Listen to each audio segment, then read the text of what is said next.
আপনি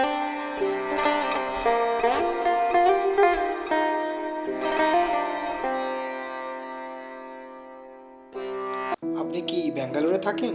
তাহলে নিশ্চয়ই নন্দিনী দুধের নাম শুনেছেন বা প্রতিদিন ব্যবহার করছেন।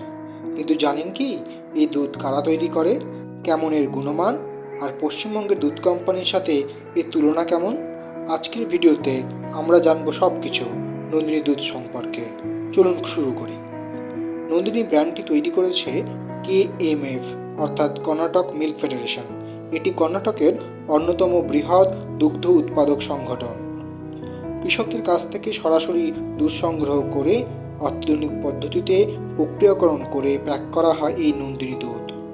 নন্দিনী দুধের সবথেকে বড় বৈশিষ্ট্য হলো এর বিশুদ্ধতা ও ঘনত্ব। ব্যাঙ্গালোরের অনেক মানুষ বলেন যে নন্দিনী দুধে ঘন ক্রিম ওঠে, চা কিংবা দুধের স্বাদও বেশ ভালো। পশ্চিমবঙ্গে যেমন আমুল, মেট্রো ডেয়ারি বা অন্যান্য বিভিন্ন রকমের দুধ পাওয়া যায়, তেমনি দুধের মান কিন্তু অনেক সময় ভিন্ন হয়ে থাকে। কিন্তু নন্দিনীর দুধ তুলনায় একটু ঘন, ক্রিমি এবং চায়ের জন্য আদর্শ। অনেক বাঙালি যারা এখন ব্যাঙ্গালোরে থাকেন তারা বলেন যে নন্দিনী দুধ খেয়ে তারা বাড়ির কথা মনে করেন, মানে এটি গুণগতভাবে অনেকটাই কাছাকাছি কিংবা বেশি। নন্দিনী দুধের যাত্রা শুরু হয়েছিল কর্ণাটক সরকারের উদ্যোগে, যেখানে লক্ষ্য ছিল গ্রামীণ কৃষকদের অর্থনৈতিক উন্নয়ন ও শহরবাসীদের জন্য বিশুদ্ধ দুধ নিশ্চিত করা।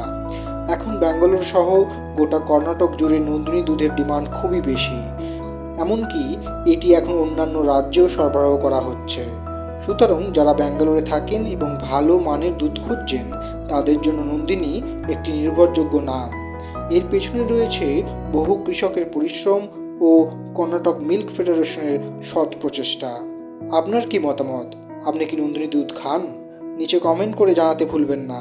আর হ্যাঁ, ভিডিওটি ভালো লাগলে শেয়ার করুন, লাইক করে দিন এবং আমাদের চ্যানেলটি সাবস্ক্রাইব করুন।